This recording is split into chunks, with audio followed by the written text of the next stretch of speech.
नमस्कार दोस्तों, स्वागत है श्रीमद् भगवद गीता के नेक्स्ट एपिसोड में। आइए आज आगे की कथा करते हैं।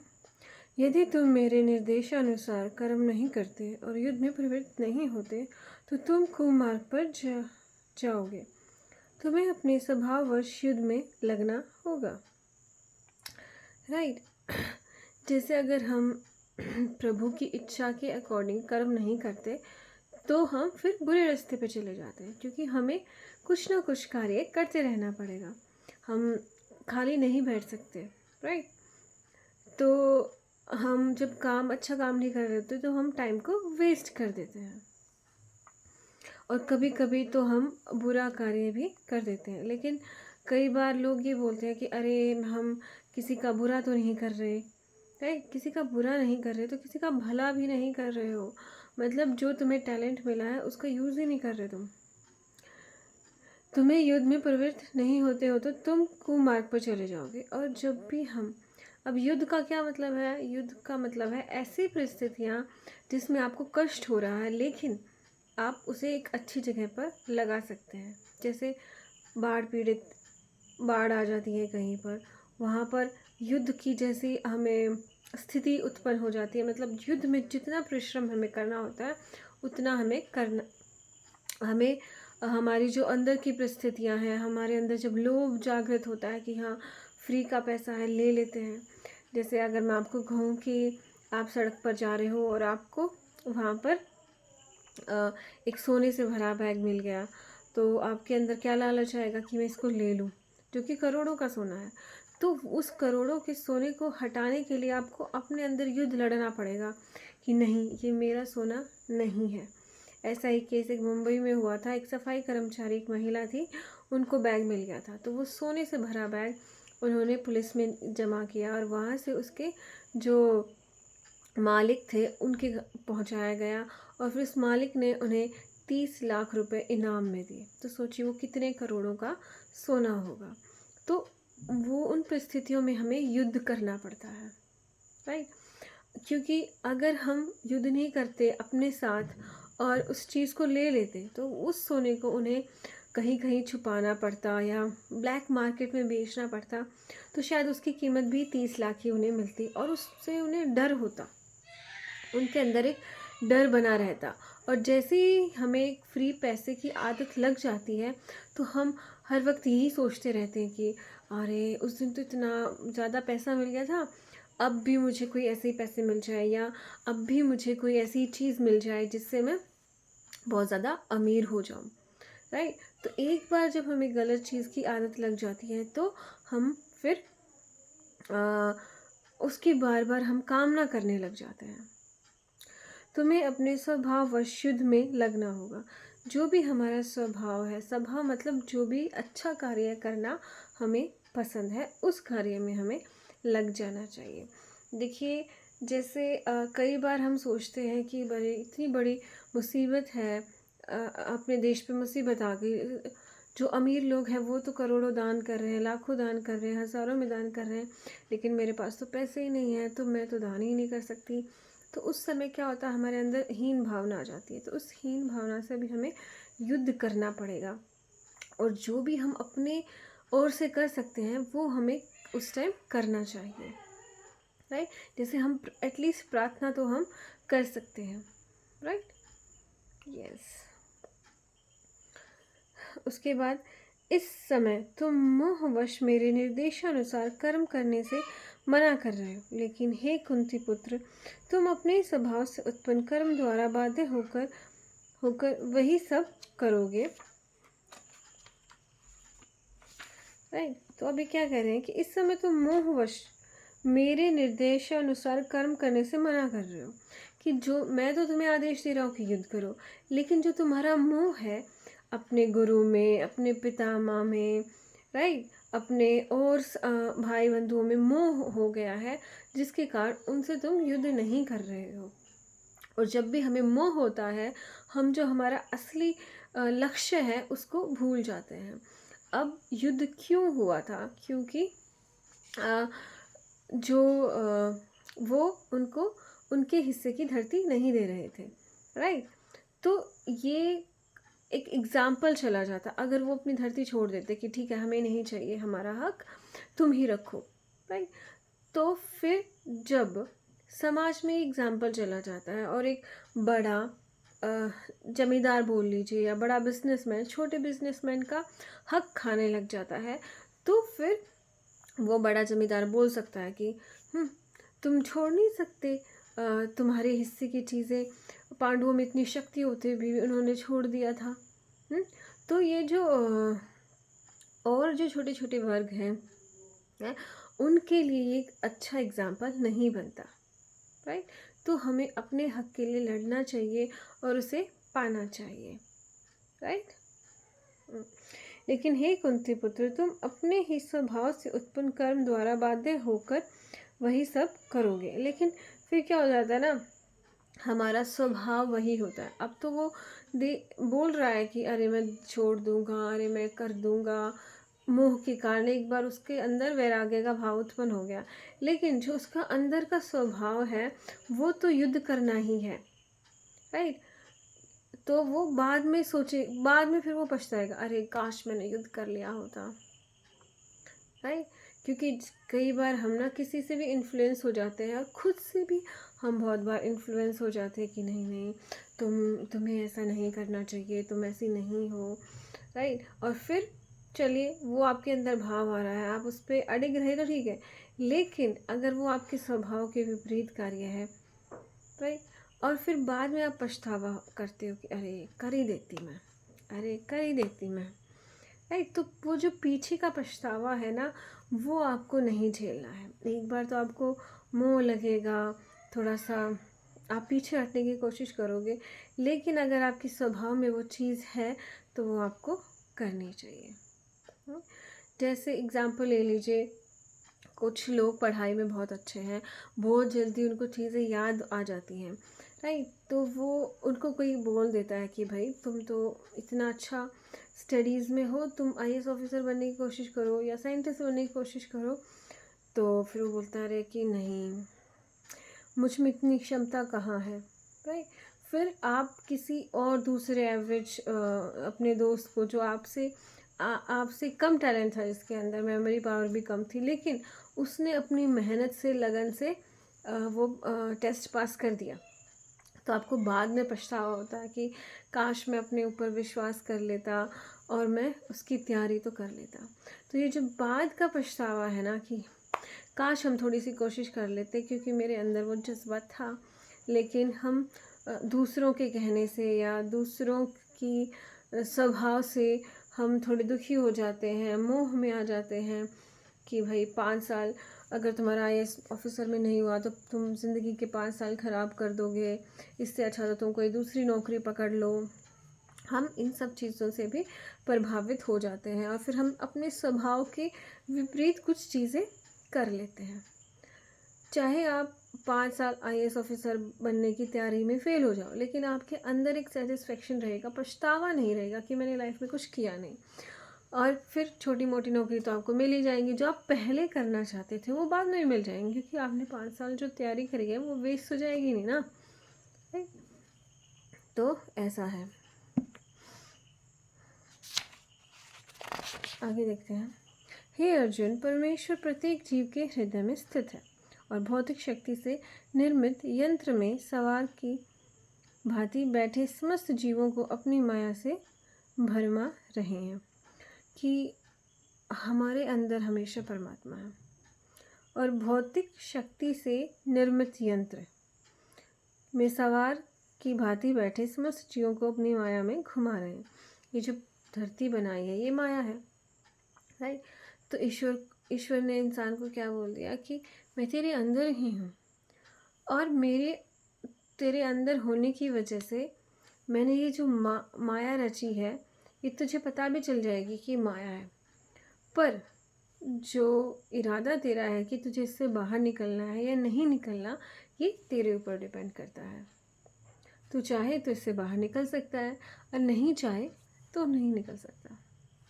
तो यहाँ पर ये हमें बता रहे हैं। तो आगे देखते हैं। हे भारत, सब प्रकार से उसी की शरण में जाओ उसकी कृपा से तुम परम शांति को तथा परम नित्य धाम को प्राप्त करोगे। राइट। आजकल क्या हो रहा है, हमें शांति ही नहीं मिल रही है। हम कुछ चीज़ें कर लेते हैं दूसरों का देखा देखी, लेकिन हमें अंदर से सेटिस्फेक्शन नहीं मिलता है। राइट। क्योंकि जब हमें सेटिस्फेक्शन मिल जाता है तो हम रुक जाते हैं, थोड़ा ठहर जाते हैं और शांति प्राप्त होती है। लेकिन जब तक हमें सेटिस्फेक्शन नहीं मिलता है, हम लगे रहते हैं पागलों की तरह। तो वहाँ पर हमें उस चीज़ को पहचानना होगा कि मुझे सबसे ज़्यादा आराम शांति कहाँ मिल रही है, और वो मिलती है प्रभु की शरण में आकर। राइट। शरण में आने का क्या मतलब है कि मैं अपनी शक्ति का 100% जो है दे रहा हूँ, और जिससे मुझे जो भी रिज़ल्ट मिलेगा वो भगवान की इच्छा है। जो उससे मुझे रिज़ल्ट मिलना है वो भगवान की इच्छा है, और उसे वो इच्छा भगवान की इच्छा मानकर उस अपने फल से संतुष्ट हो जाता है। आजकल यही प्रॉब्लम है, हम सोचते हैं अरे हमने कितना कर्म किया, लेकिन उसके अकॉर्डिंग हमें फल नहीं मिल रहा। राइट। तो अगर अब वीडियोस की बात कर लें कि भाई मैं इतनी अच्छी वीडियो बनाती हूँ लेकिन मेरे इतने व्यूज़ नहीं आते। राइट। तो इससे क्या मैं दुखी हो जाऊँ या और कुछ हो जाऊँ। राइट। तो लेकिन अगर मैंने अपने आप को ईश्वर की शरण में ला रखा है, तो मैं 1 व्यूज़ 2 व्यू से भी संतुष्ट हूँ कि भगवान की यही इच्छा है, शायद मेरा कंटेंट अच्छा नहीं होगा या फिर मैं उतनी मेहनत नहीं कर रही हूँ। राइट। तो भगवान के शरण में चले जाते हैं फिर हम। तो उसका हमें दूसरा पहलू भी देखना पड़ रहा है कि एटलीस्ट मैं वो कार्य तो कर रही हूँ जिससे मुझे खुशी मिलती है, सेटिस्फेक्शन मिलता है। राइट। तो आप अगर जब आप ये बातें सोचते हो तो आप समझ लेना चाहिए खुद को कि आप ईश्वर की शरण में हैं। राइट। उसी की कृपा से तुम परम शांति तथा परम नित्य धाम को प्राप्त करोगे। राइट। आप ये मानिए जैसे एक झोपड़ी है और एक बहुत बड़ा महल है। झोपड़ी में रहने वाले लोग सब मिलकर बैठकर आराम से भोजन करके वहाँ सो जाते हैं। आपस में किसी का मनमुटाव नहीं है। खाना खाते वक्त सब हंस बोल रहे हैं एक दूसरे से। अरे एक उधर महल है, डाइनिंग टेबल पे बहुत सारी चीज़ें रखी हुई हैं, सबका अलग अलग पसंद की चीज़ें बनी हुई हैं, लेकिन जो लोग वहाँ बैठे हैं वो एक दूसरे से बात तक भी नहीं कर रहे हैं। चाहे तो वो बहुत बिजी हैं या फिर आपस में कोई प्रेम ही नहीं है उनके अंदर। तो आप मुझे बताइए किस घर में ज़्यादा खुशी होगी। आदमी इतने पैसे कमाता किस लिए? खुशी के लिए ना। अगर आपके पास खुशी ही नहीं होगी तो वो महल कुटिया से भी बेकार है। राइट। पर इसका मतलब ये नहीं है कि आप कुटिया में ही जाके रहें, महल बनाने की ज़रूरत ही नहीं है। नहीं, अगर आपको महल में रहना पसंद है तो आप महल बनाइए। अगर आपको कुटिया में रहना पसंद है तो आप कुटिया बनाइए। मतलब जैसा आपका स्वभाव है। कुछ लोगों को चमचमाते घर बहुत अच्छे लगते हैं, कुछ लोगों को शांत सटल घर बहुत अच्छे लगते हैं। राइट। किसी को नेचर के पास वाले घर बहुत अच्छे लगते हैं, पेड़ पौधे हों बहुत ज़्यादा, मिट्टी से उन्हें कोई प्रॉब्लम नहीं है। कुछ लोग क्या है, थोड़ी सी भी मिट्टी घर के अंदर नहीं आने देते हैं। वो सारे दरवाजे खिड़कियाँ बंद करके एसी चला के रहना चाहते हैं ताकि अंदर से उनका घर बहुत साफ़ सुथरा रहे। लेकिन कुछ लोग क्या करते हैं, वो नेचर के पास ही रहना चाहते हैं, बरामदे में बैठकर अपने सामने पौधों को देखना चाहते हैं। तो खुशी कहीं भी किसी को भी मिल सकती है, लेकिन हमें वो खुशी प्राप्त करते हुए दूसरी खुशी जो है हमारे रिलेशनशिप की खुशी है या वो खुशी है आपस का प्रेम है, वो कम नहीं होना चाहिए। तो हमारी जो प्रायोरिटीज़ हैं वो है कि हमें शांति पानी है और फिर हमें और खुशियाँ प्राप्त करनी है। तो उसके लिए क्या करना होगा, अपने आप को ईश्वर को समर्पण करना होगा। राइट। आगे देखते हैं। इस प्रकार मैंने तुम्हें ज्ञान बतला दिया, इस पर पूरी तरह से मनन करो और तब जो चाहो सो करो। कि मैंने तुम्हें गुहातर मतलब बहुत ही छोटे स्तर पर, मतलब सूक्ष्म स्तर पर, छोटे नहीं कहेंगे, बहुत ही सूक्ष्म स्तर पर तुम्हें ज्ञान बतला दिया है। इस पर पूरी तरह से मनन करो और तब जो चाहे सो करो। देखिए कई बार क्या होता है, हम कंफ्यूज हो जाते हैं कि हम ये करें या वो करें, राइट। तो तब हमें उसके बारे में मनन करना पड़ता है, राइट।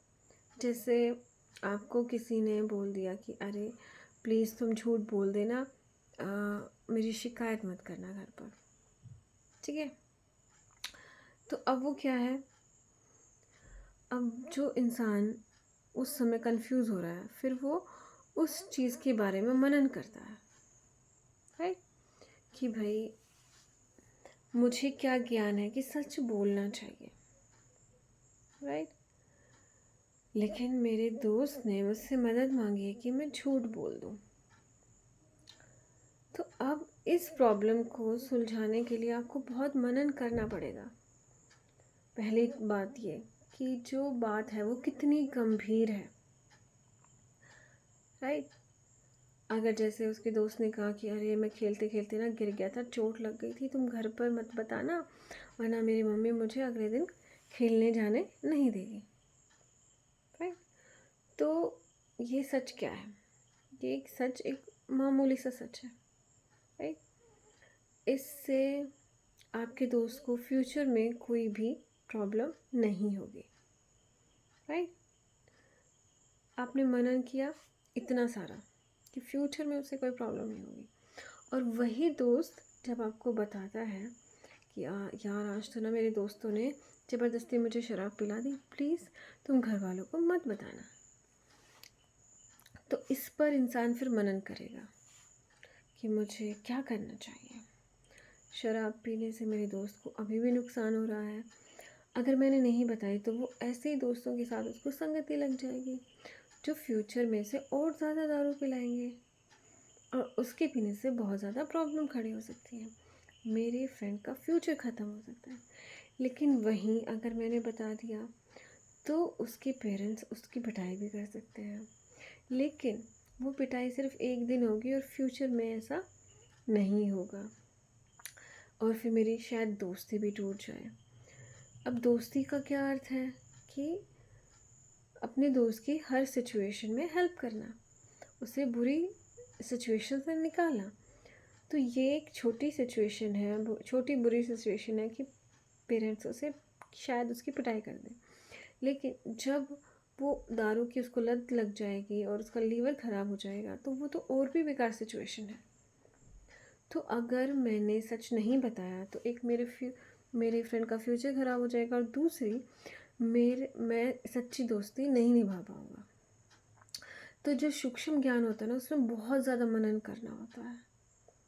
तो ऐसा ज्ञान बता रहे हैं जिसमें आपको बहुत ज़्यादा मनन करने की आवश्यकता है, आपको ऐसे समझ नहीं आएगा ये ज्ञान, और ऐसा ही ज्ञान श्री कृष्ण ने अर्जुन को बता दिया है।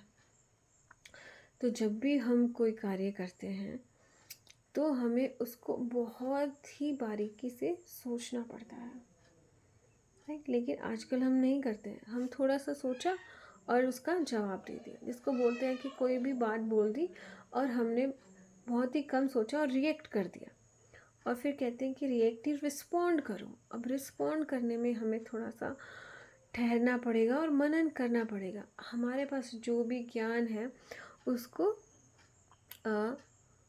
उसको सोचना पड़ेगा कि ऐसा कोई सिचुएशन आई थी तो गीता में उसका क्या अर्थ था, या जैसे एक चीज़ आई थी कि मूर्ख को कैसे संभालते हैं। अब आपके सामने कोई मूर्ख बंदा आ गया, उसने आपका मजाक बना दिया, राइट। तो उसमें रिएक्ट क्या करोगे आप, कि आप उसका भी मजाक बना दोगे या फिर उस पर गुस्सा कर दोगे। लेकिन जब आप मनन कर रहे हो कि भाई इसने मेरा अपमान किया तो बदले में मुझे भी अपमान करना चाहिए, क्या करना चाहिए, राइट। तो पहले आपने खुद मनन किया कि मुझे अपमान करना चाहिए या नहीं करना चाहिए, फिर आपने जो आपके शास्त्र पढ़े हैं उसका मनन करोगे आप, कि गीता में लिखा हुआ था कि एक मूर्ख इंसान से डायरेक्टली कुछ नहीं कहना चाहिए, उसको ये भी नहीं कहना चाहिए कि भाई तू ये चीज़ें मत कर, तू मेरा अपमान मत कर। उसे ये शिक्षा भी नहीं देनी है हमें, राइट। उसको किसी और तरीके से हमें समझाना है, उसको इनडायरेक्टली हमें ये चीज़ समझानी है। तो जैसे हम उसको किसी और का एग्ज़ाम्पल दे के समझा सकते हैं कि भाई एक बार एक बहुत बड़ा पुलिस ऑफिसर था और उसका भी किसी ने मजाक उड़ा दिया, लेकिन उसने उसको कुछ नहीं कहा। उसके पावर, पुलिस ऑफिसर था, उसके बाद बहुत ज़्यादा पावर थी, फिर भी उसने उसको माफ़ कर दिया क्योंकि वो जिसने उसका मजाक बनाया था उससे ज़्यादा समझदार था, राइट।